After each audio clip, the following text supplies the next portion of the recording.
everybody, what's going on today? Welcome to the channel. We're going to do a quick video here today about pretty much the state of MLB The Show 19 this year. A couple of things that are wrong with the game that I think need addressed.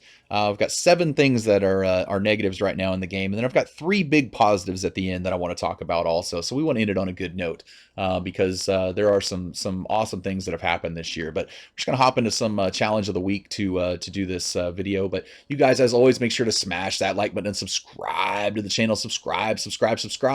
And let's go get into this right here. I have not played any challenge of the week this year at all, so I'm just gonna mess around in here and talk about some topics. But let's go over. I've got seven issues that I think need addressed, whether it be this year or something that they do for MLB The Show 20. The first one is going to be lineouts. Lineouts. It is the number one complaint that I see on Twitter, on Reddit, on anywhere, man. Any form of social media or anything. It's the number one complaint is the horrible amount of squared up balls that are just lineouts and you get out all the time. For me, I don't know that they're going to be able to address it this year. I know there's a couple things they could do, and some people want them to revert back to patch 1.12 and get rid of the 113 patch, but I don't know if that's actually going to fix the issue. For me, what I think needs to be done to fix this is I feel like they need to rework the entire hitting engine for MLB The Show 20. And I know that sounds like a huge undertaking for them to take on and do something like that. But in my opinion, the ball physics off of the bat need to be addressed. You know, it was back in the show 17 when they addressed ball physics and how the ball reacted when it hit the ground. But I honestly feel like the big problem, and it would fix it quite well, is to rework the ball physics off of the bat, the way the ball actually connects to the bat through the swing. I find that's a lot of the issue with where the ball goes when you hit it. It's not realistic. Watch your feedback when you're hitting the ball from time to time, and you'll see the same thing I am. You know, the ball should not and could not physically go the direction that it goes sometimes. It's just they did a great job with the way it reacts on the field, but especially in online games, it is ridiculous sometimes the amount of crazy things that happen. But lineouts is the chief complaint.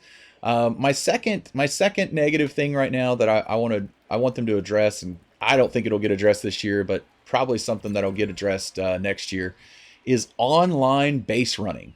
I don't know that this is a problem for a lot of other people, but it is a big problem for me in particular. Online base running is so hit or miss. Your guys will be running the bases, and you can have them select to stop at a certain base, and they just keep going. They won't stop at all.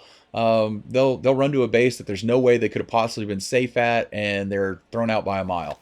So having the runners respond the same way that they do in offline play would be something that I wish they would put into the game. The online base running and offline base running are two completely different animals, in my opinion. So I really think that needs to be addressed. If it's an easy fix, in my opinion. Obviously I'm not a game developer, so I don't know exactly how they'd fix it, but really just revert it back to how it is in offline play. The third one here that I want to go over is the universal difficulty online. Okay, so ranked seasons play is not great. That the difficulty changes. You know, you're in all-star difficulty until you get to championship series, and when you get to championship series, it goes to Hall of Fame difficulty, and then when you get to World Series and beyond, it is on legend difficulty. For me, I really feel that online play needs to be at the same difficulty every time, every game, no matter what difficulty no matter what level or rank you're at. Now, whether that's All-Star or whether that's Hall of Fame, probably not Legend. I mean, we could, but that would be a little bit crazy to have as the default setting, especially for people that aren't aren't making it to World Series and stuff a lot. I think it would be really crazy. Everybody get used to it, but it would still be a little bit crazy. But really just making it a universal difficulty all the way around. I'd be happy with it on Hall of Fame. I find that the pitch speeds are better to deal with for pitching and for hitting, actually, for me personally. So that's a change that I'd like to see them make next year. Um, the fourth one, and some of these are going to be some little small complaints because those are really the big three, but Conquest. Conquest mode is one of my personal favorite modes of the game. It has been for several years now, and I really love how this year they've added so many more different maps to the game. But in my opinion, they started the year with a ton of maps, and they were coming out like every couple weeks. It seemed like you got a new map, and I know you get one with every inning program. So we've got one coming out here with the fifth inning program, so that'll be great. But I really feel like they need to increase the frequency of the maps. It only takes you, maybe 10 games at the most sometimes to get through some of those program conquest maps. And I'm a person who's done the main conquest map 12 times this year already, just because I enjoy playing conquest. So I'd like to see them next year add more maps more frequently. Get creative like they've been doing this year with it. I love the ones that they've put out. I think it's really awesome to see different options and different ways to complete them. But and then better rewards for Conquest. For me, I think that 10-pack bundle that you get, can we just do away with standard packs completely and go to show packs only? I mean, a 10-pack bundle for completing it, you play all those games, you should get 10 show packs in my opinion. The odds of you pulling a diamond in standard packs is crazy. Like I said, I've completed it 12 times. I pulled one diamond and it was in the first go around. And I think that's the first diamond I've ever pulled in Conquest for completing the map. The Ty Cobb card was nice. Some of the cards have been good, but not like they've been in years past with that. So that's just something I'd like to see possibly addressed next year. Another thing is pack rewards in Battle Royale not being a show pack. Okay, so it's 1,500 stubs. It's always been 1,500 stubs as far as I can remember to enter a Battle Royale run. Okay, this year the pack prices increased. So packs went from 1,000 to 1,500 stubs. Same price as it is to enter Battle Royale.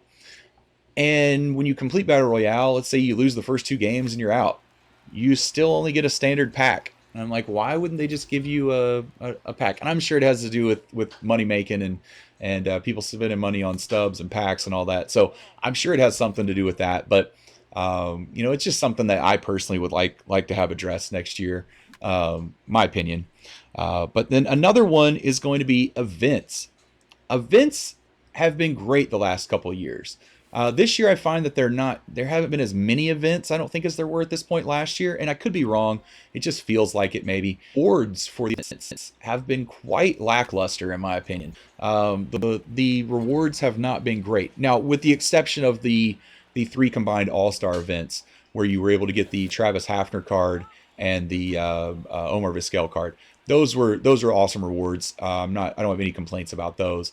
And hopefully the rewards get better as the year goes on with events. And I hope they do. But the rewards so far have not been nearly as good as I feel like they were last year. So that's something I hope they address. Why did I swing at that pitch?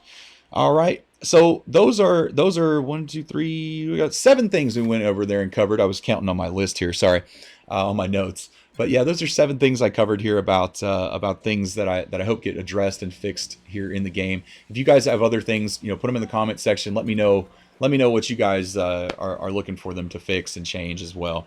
But let's cover 3 positives to end the video on.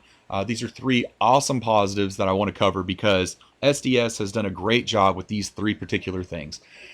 People asked for it for years. They wanted multiple lineups. You wanted to be able to create multiple lineups, and they did it this year. I think having the ability to create the 4 multiple lineups is incredible. I really enjoy that. It's fun for everybody. I like to have like a daily lineup set where I do my daily challenges with that lineup. And then, let's say I'm doing a video series like the one I do with my childhood favorite players. I have that as one of my lineups set. And then I have all signature series team set also that I kind of mess around with sometimes. And then I have my main squad. So I really enjoy that. I like that they incorporated it into the game this year. I think they did a good job with how they presented it also. So that's a big one for me. The second, amazing content. The continued amazing content throughout the year has been incredible, and I really think it's just going to keep ramping up and getting better. Think of some of the big names of cards that we haven't even seen yet: Babe Ruth, Ken Griffey Jr., Ted Williams. You know, I know we're going to get a Lou Gehrig signature series at some point because the other Diamond one. But there's so many good cards that they haven't even come out with yet. So the content is just going to keep ramping up throughout the year, and we're only just about 4 months into after release. So we've got I just hit that right off the picture. So we've got there's a good amount of content still to come as well, and it's every week, man. There's something new every week, which is great. It keeps people interested. It keeps people replaying the game. So I love that. The third thing, and the last major positive I want to cover, is the way they did programs this year. So at first, I wasn't quite sure how I was going to enjoy it and how they were doing the programs with, with the inning programs and how they were being released and all that. But they're great, man. I love it. It's so much better than the career arcs last year, and then having to do the huge grind for players. And it's, I mean, if you want to sit and do moments sometimes for it, it can be a little bit of a grind, but at least you're not having to play the whole games like you have in years past. So I really find that that's been a great way that they've done the programs this year. And I hope that they keep that in the game and just kind of add on to it next year possibly. So I still feel like there's going to be an extra inning program this year after they get through with the 9th inning one. So it's just kind of been my opinion all year long. But I hope you guys enjoyed the video. Let me know positives also in the comments that you guys think about the game as well. So positives and negatives. I want to hear it all. But you guys, as always, make sure to smash that like button and subscribe to the channel. Subscribe. And we will catch you guys on the next video. Thanks.